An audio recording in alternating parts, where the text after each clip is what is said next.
Hello, and welcome back to the Women's Rugby Show weekly podcast with me, Sam. By the way, once again, this episode is brought to you by our partners, Moonrise Sports. Today, we're bringing you a very special bonus episode of the podcast where we're speaking to Olympic gold medalist Michaela Blyde from the Blackburn Sevens. We spoke to Michaela after Tokyo when she won her first gold medal. Now she's come away from Paris, back-to-back gold medalist, a double Olympic champion here on the Women's Rugby Show. Let's get into this episode.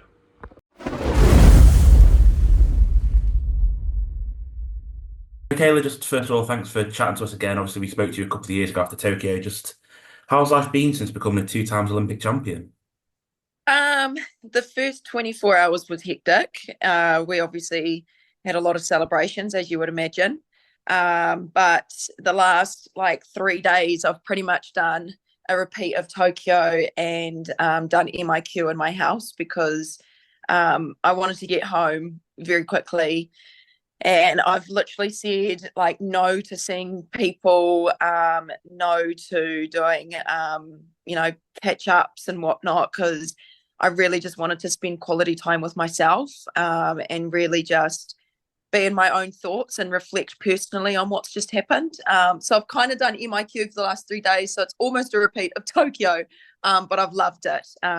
Just being able to chill out and not have to, leave my house. So it's been absolute bliss.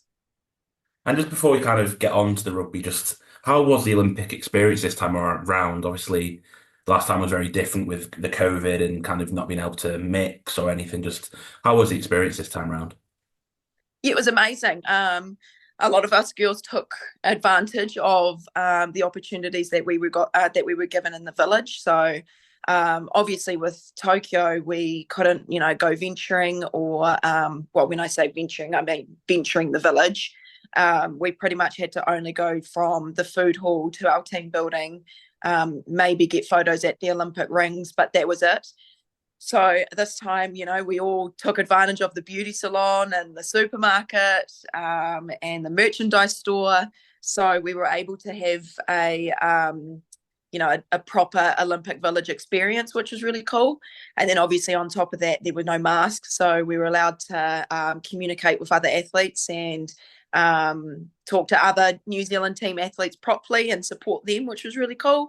So yeah, it was definitely an experience that I guess I was wanting when it came to my Olympic dream. So to finally have that in Paris was very special. So no, very grateful for the opportunity.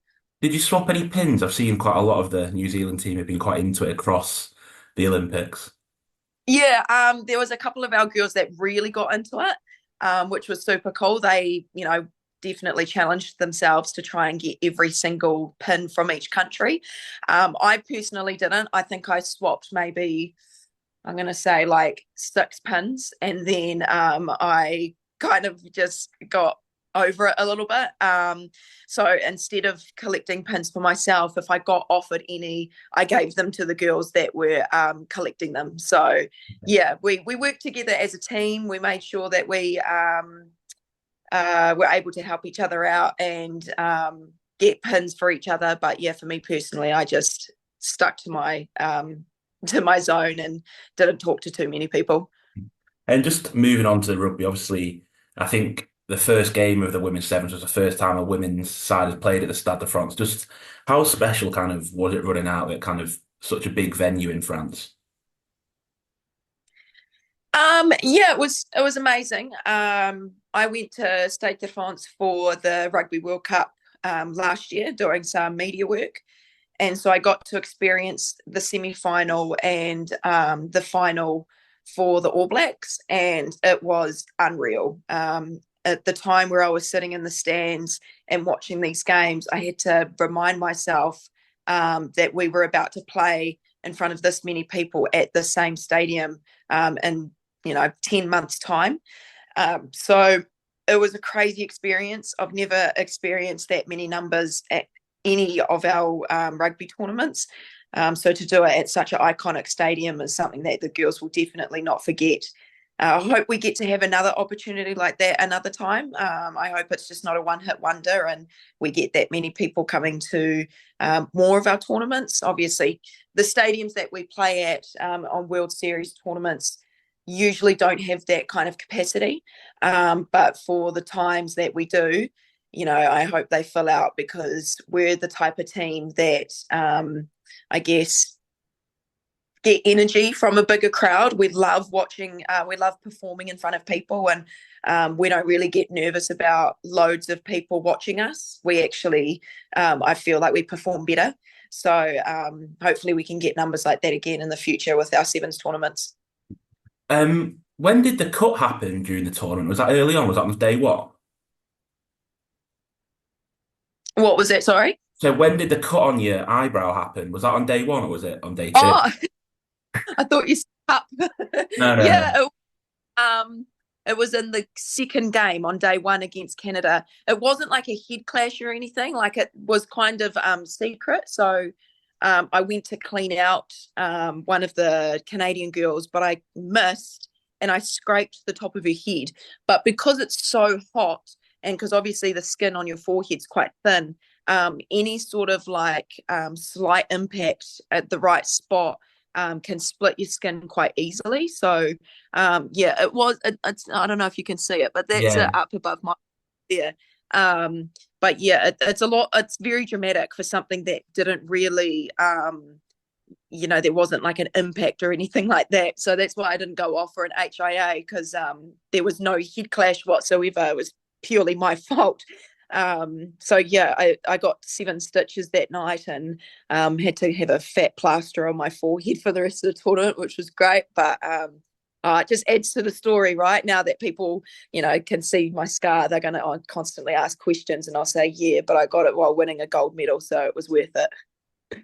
And just kind of looking at the semi-final against the USA and then the gold medal match against Canada, obviously such tight games. I think they were both level at half time. Just kind of what were the messages in those games going in, kind of messages at half time going into the second half? Yeah, it's funnily enough, both our semi-final and final, we were down at halftime. That was obviously the first time in the tournament that we were. To be honest, we were very, very calm. In the first half against USA, we just needed to be smarter with the ball. We were trying to do too much, and we knew that with our skill set, just by using the ball and making the USA girls run more, we were able to play the kind of rugby that we wanted to, but we just weren't really getting into the flow. And so the message that was said was just to literally be smarter, use the ball rather than our own energy. And then obviously eventually we started getting some momentum and scoring some tries. And then again against Canada, their 2 tries that they got in the first half were simply from us not making our tackles and just giving the ball away willy-nilly. So it was the same message again. We were playing really good rugby, but we just needed to hold on to the ball and not rush things. And so eventually both second halves of those games, we started to obviously take a little bit more control. I've watched the final about 8 times just to sort of get my head around what just happened and how we played and that, because after winning a gold medal, or, I don't know if this is for any other sport, the adrenaline of winning kind of takes over and you almost forget about what actually happened in the game. And so I wanted to go back on the game and actually truly see how we played to win that final. And full credit to Canada, they definitely played the best rugby that they had against us in a long time, not obviously including when they beat us in Madrid. And so when I look back on the game, I see so many opportunities where we could have just taken the game fully in control and just blown it out of the park. But we were a little bit smarter in our decision making, and we just put a lot of pressure on defense. So obviously you can't score tries when you're on defense for a bit, and we were very good on defense in that second half. So despite only winning by 1 try, we defended our hearts out so well. So yeah, I'm very proud of the efforts that we made in both of those games on day 3. How much of a highlight was you trying that final? Obviously, you scored in the final in Tokyo as well, but kind of where do they rank between the two of them? Oh, I mean, the both tries were obviously to get us in front, but you mean, like the try against Canada in the final, I didn't really think about, oh, I just scored a try in the final, because it only got us to, I think it might have been like 14-12, and so we weren't exactly comfortable. My mindset was, right, cool, let's do that again and get to halfway and get the ball back. And then we didn't again for a little bit. So I don't really get any sort of extra hype about scoring a try in a final, because that's my job anyway. I score tries in most games. It's just dependent on time and scoreboard that where I start to get a little bit jitty.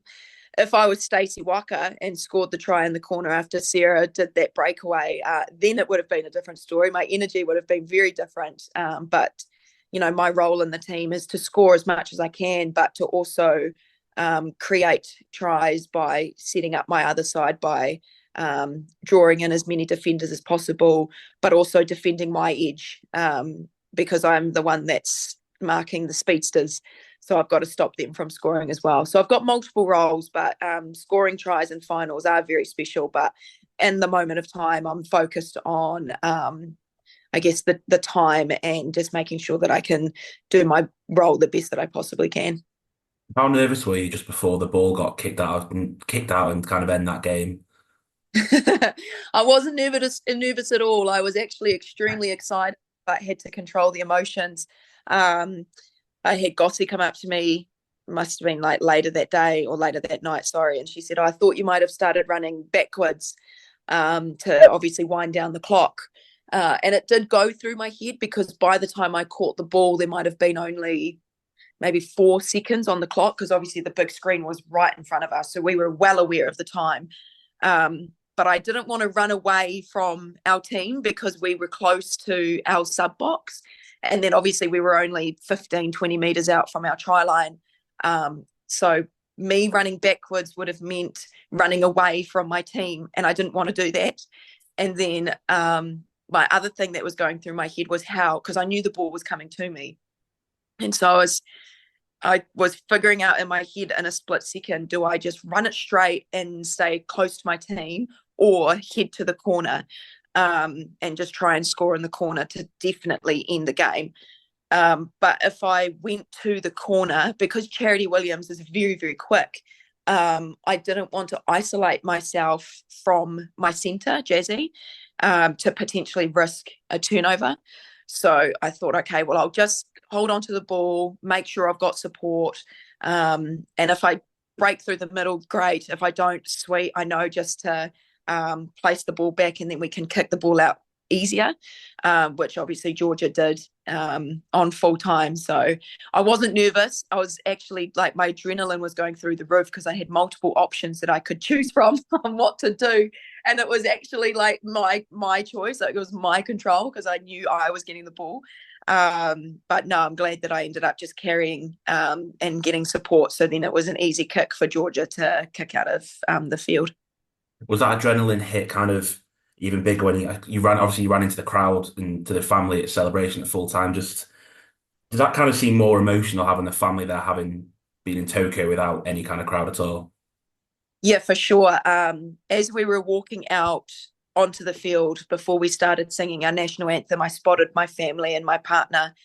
So I gave them a wave. So I knew exactly where they were sitting during the final. But yeah, it's been a roller coaster over 4 months for me mentally, because my fiance went overseas to do a rowing gig over there, which he needed to do for his mental health. And so I was alone for a lot of the preparation leading into the Olympic Games. I say alone, but like obviously I had my teammates, but I was coming home to my house alone and by myself. And it was quite hard to not have him to, either cuddle at night or rant to at the end of the day, or just have that little bit of extra support physically at home. And so to win a gold medal after a ridiculous 4 months with him in the crowd, knowing what we did for ourselves, but for each other, was well worth it. there was no way I was going to miss the opportunity to run up to him and give him a huge hug. Yeah, it's been a crazy journey, but one that I wouldn't change. We obviously needed the time to focus on ourselves, me obviously for the Olympics, and him with his journey of finding purpose again after retirement. So yeah, it was definitely a great embrace after the final. But yeah, having thousands of people in the crowd, including all of our girls had family of some way in the crowd, whether it was their parents or their siblings or their nieces and nephews and whatever. So we had so many Kiwi supporters there cheering us on, which felt amazing. And there's a picture of you FaceTiming your mum as well, isn't there, from the crowd?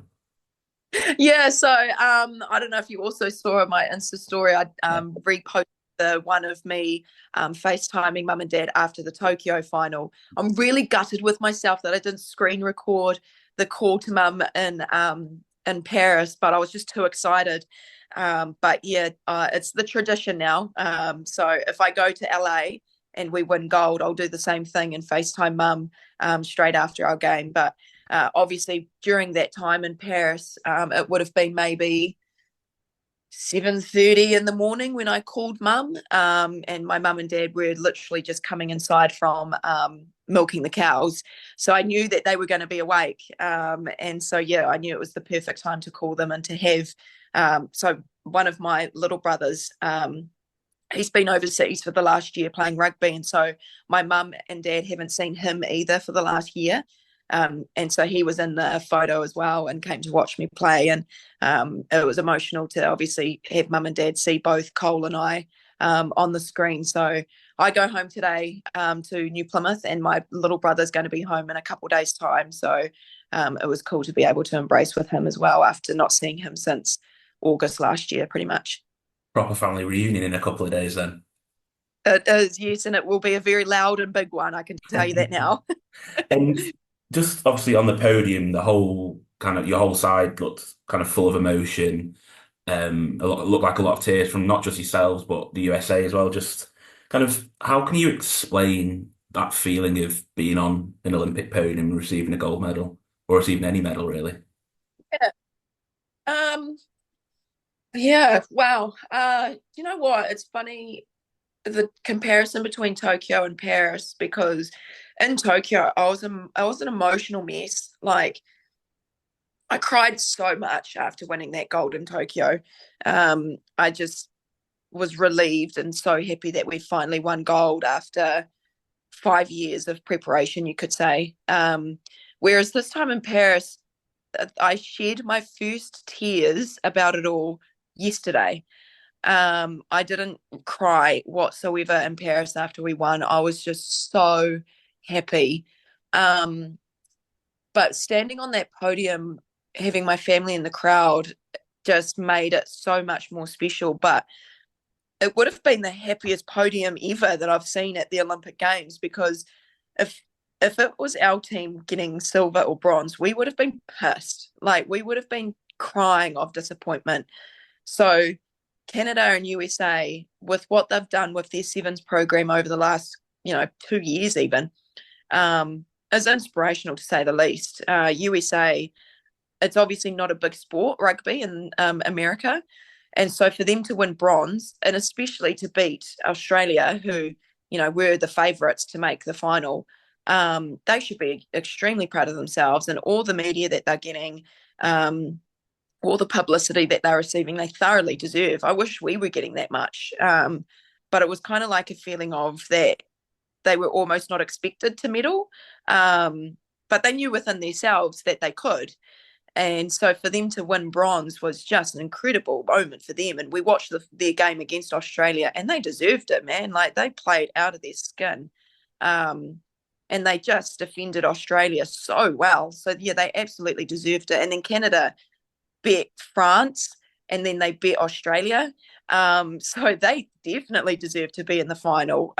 They just had an incredible season, incredible campaign this year. It's almost like everything fell into place at the right time for them.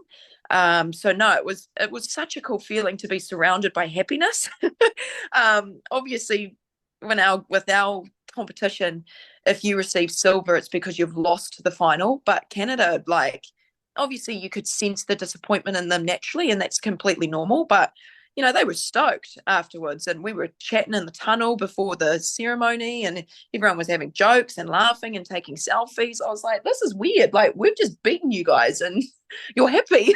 It was so weird, but it made my heart flutter because women's rugby is a sport that's literally had to start from the trenches, and we've had to build our way up to the level that it's at now, and deserve the publicity and the funding and all of that in women's rugby. So it was a very proud moment to be surrounded by females who have worked extremely hard for one thing.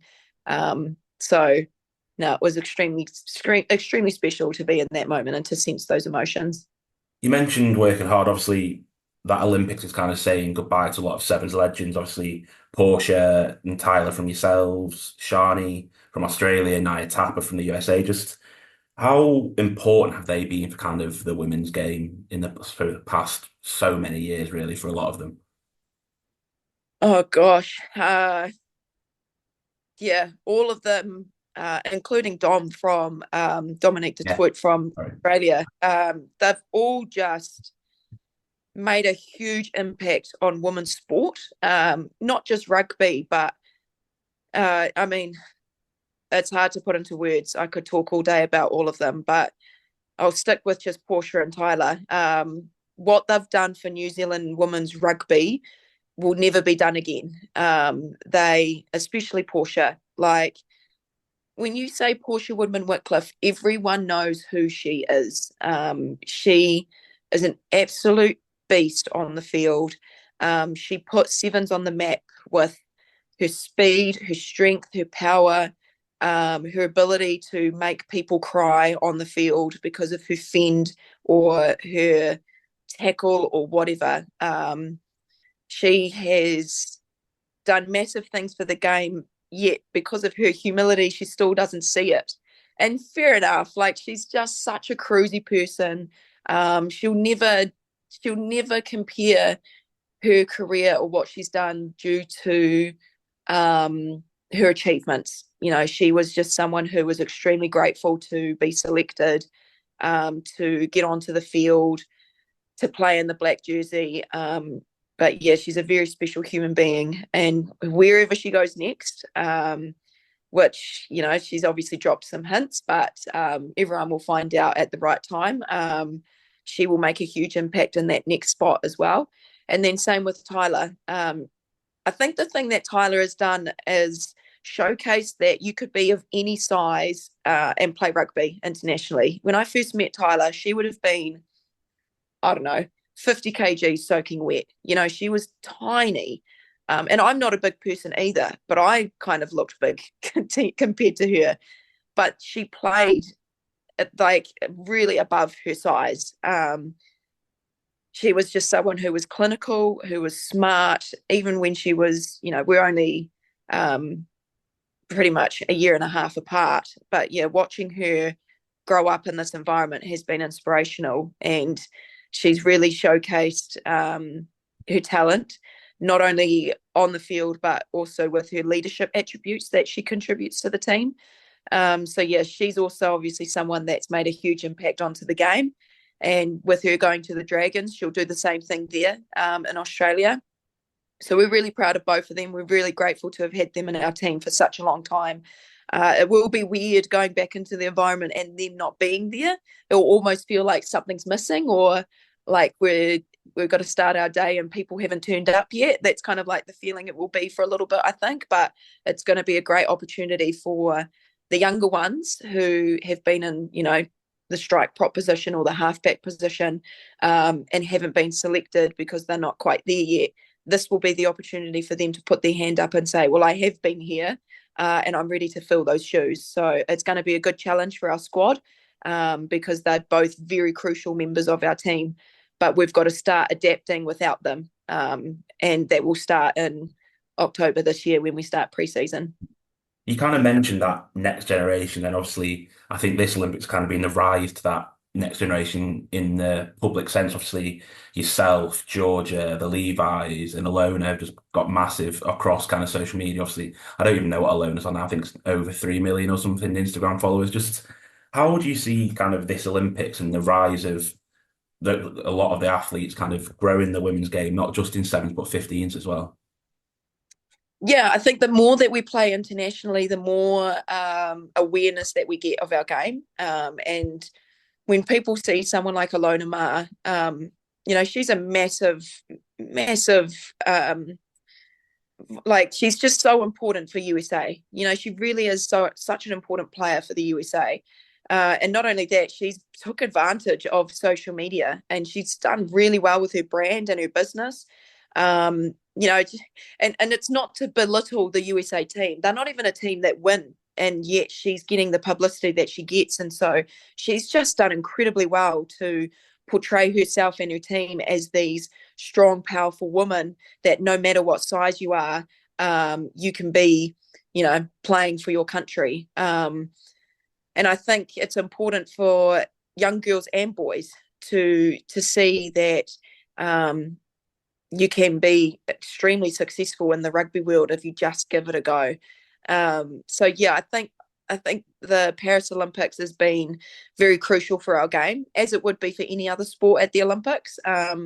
So it's important that all the publicity that we get, or any opportunity that we get to talk about us on TV or in podcasts, that we really express this kind of game and the opportunities that we get given to represent our country. And with girls, with rugby, still growing in the women's world across the world, it's important that we continue to send the message that this game is such a beautiful game that takes you across the world, and it makes you feel, you can't help but feel powerful when you play for your country, play rugby for your country. And you can't help but feel strong and powerful and important and valued. And so by continuously sending that message out, it will obviously, hopefully attract more awareness of our game and more numbers to sign up at their club or at their school or whatever it is, because that's where it all begins as well. So if we just continuously spread positive energy about our game and what it can do, then hopefully we can get more people playing the sport, and the programs across the world, with World Series obviously gaining more funding, and their programs being full-time, or for them to be, centralized in their area so they can train full-time as a team, because since we did that in 2017, our program has been unstoppable. So I hope every single country gets that same sort of attention, because it helps grow the sport massively, both for sevens and 15s. And you mentioned LA, obviously, in 4 years' time. You mentioned October kind of starting pre-season. Just what's next on the horizon for you? Obviously, a long break and a rest for after this season. But kind of going forward, what's next for you? Yeah, you're not the first person that's asked that, and I'm still not entirely sure what the answer is. I'm contracted till 2026, so 2026 is our Com Games and World Cup year. However, the Commonwealth Games is currently non-existent, and if it doesn't commence, then there's a high chance that the World Cup won't happen either. I still feel like I have more to give to the game. It doesn't sit well with me that for me personally, obviously, there's obviously girls that could still play another 2 or 3 Com Games.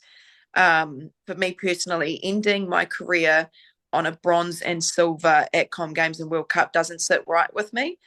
And so that's why I wanted to go till 2026 at least, to try and get some golds in Com Games and World Cup.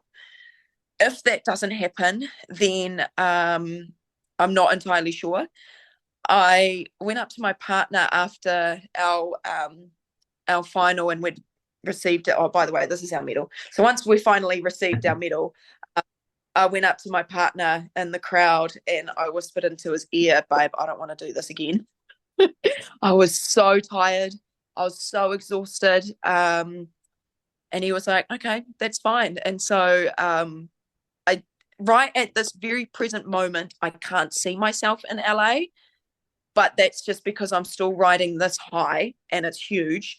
I'm also still very exhausted mentally. I just need time away from rugby for a little bit because for the last 12 years of my life, I've been on the go, constantly thinking about training and bettering myself as a rugby player, focusing on what I'm eating, having to make decisions on, like, this is going to sound ridiculous, but even how I lie on the couch because my back is just not right. So I can't even sit the way that normal human people sit because I've got to make sure that my back is upright, or like it's just things like that, So I'm taking the next 3 months of just breathing, of just connecting back with my partner who I haven't been with since April, planning a wedding, which is exciting. I get married in January next year, and just connecting back with my family. I love the sport so much. It's not saying that I'm not saying I don't enjoy it anymore. I love it so much and I can't give it up just yet. But for the time being, I'm just going to focus on recovering and stopping and just resting as much as I can. Because when I go back into the environment in October, I'm going to guess, I'm going to be giving my all for 2 years and then reassess. So yeah, LA is not important for me at the moment. But when it gets to 2026 and it still feels like I can give more, then it will become important. And just quickly on the medals, have you kept them? Are you going to keep them together, your Tokyo and Paris one, or are they just going to be kept separate? Um, they'll be kept together in my own house. With the Paris one, I obviously don't have it here. We got, I don't know if you've seen it on social media, Yeah, but we the got big given like box. yeah, so it like sits in the box like this, and it's got like a thing here and thing here, and it's quite big. When Shelly, this is Shelly. When Shelly has finished meeting my family and my friends and all that, I'll put her into her box and keep her safe because she's already starting to rip. These ribbons are just ridiculously weak. So I'll put her away and she can rest as well. My Tokyo one sits in its box as well. We got given like a thing yay big, and it sits in that. But it's been in my wardrobe. Excuse me, it's been in my wardrobe for the last 3 years. So I think Shelly and Ken, which is gold in Japanese, they'll be venturing around a little bit for the next couple months because I'm obviously going to see my family. I've got a few sponsorship work to do here in New Zealand.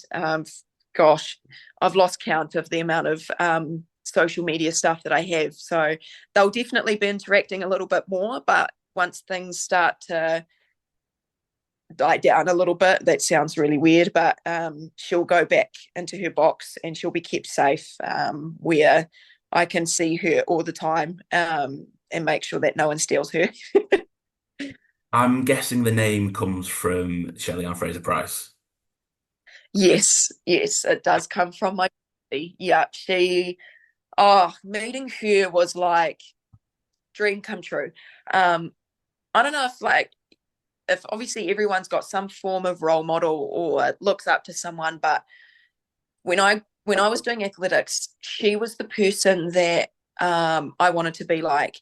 But when you're little and you've got an idol who obviously doesn't live in New Zealand or is crazy famous, you never think for a second that you'll meet them. You're just like, oh yeah, there is someone that exists. I only will see them on TV or on social media.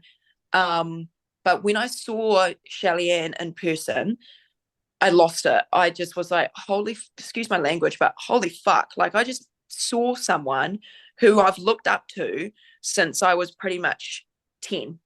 And she actually exists. Like she's a proper human being. And it was such a surreal feeling. She's so kind. Like, oh, I can't express enough. She was so kind. And she didn't have to come and see me. She didn't have to come and meet me at the village, but she took time out of her day to find me and come say hi, when that first video went viral. And I just felt so special. Like it was a reminder for me that you know, with Kiwi kids and rugby players in New Zealand. New Zealand, the sport rugby it's huge, right? But it's just rugby, you know. And so when I think of kids being of us being idolized, or kids reacting like the way I reacted meeting Shelly-Ann, I'm just like, hey, like we're just casual, we're just Kiwi kids playing rugby. Like, I don't know. Sometimes I have to remind myself that there are people out there that look up to us the same way that I look up to Shelly-Ann. And so it was a good reminder that we do have a huge role to play in our sport, and that those little, you know, Jennies or little Marys or whatever their names are, come and say hi to us or watch us play live, and they're super excited or they start crying. It's important that we make them feel valued and feel special, because that interaction will never be forgotten for them. So it's definitely a good reminder that anyone of any status can have a role model. And I was very lucky to be able to interact with her after looking up to her for the last 18 years of my life. And she came to watch you as well. And she came to watch. I can't believe it. I'm sure, I think they said on the Eurosport commentary of here, it's the first time she's been to watch other sports at the Olympics. Yeah, when we met her for the first time, she said that she was going to come watch. She was like, I'll come watch you guys. And at the time, we were like, oh, yeah, cool. Like, she's probably just saying that kind of thing. But she actually turned up, like, holy crap. She actually came to our first game. Like, we couldn't believe it. I couldn't believe it. And she actually cheered for me. Like, for me, she yelled out my name, not anyone else's, my name. So, no, she was so cruisy, with it being her last Olympics, and she was only competing in the 100 meters, whereas in the past she was saying she's obviously competed in the 100, 200 and 4x100. So she's been crazy busy for all of the Olympic games that she's competed in, whereas this time she literally only had, all going to plan, which unfortunately it didn't, only had 3 races. And so she was able to actually enjoy the Olympic Games for how it's meant to be enjoyed. So yeah, she expressed that and told us that she was really excited to watch us play. I don't know if she went and watched any other sport, but yeah, we felt so lucky to have her at the stadium watching us. It was just unfortunate that her Olympic game conclusion was interrupted by a rule change. So it's really unfortunate for her.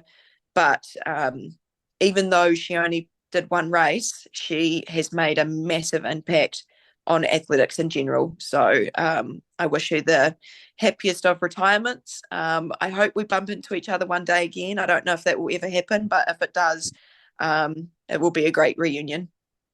Perfect. So, Michaela, thank you so much for chatting to us today.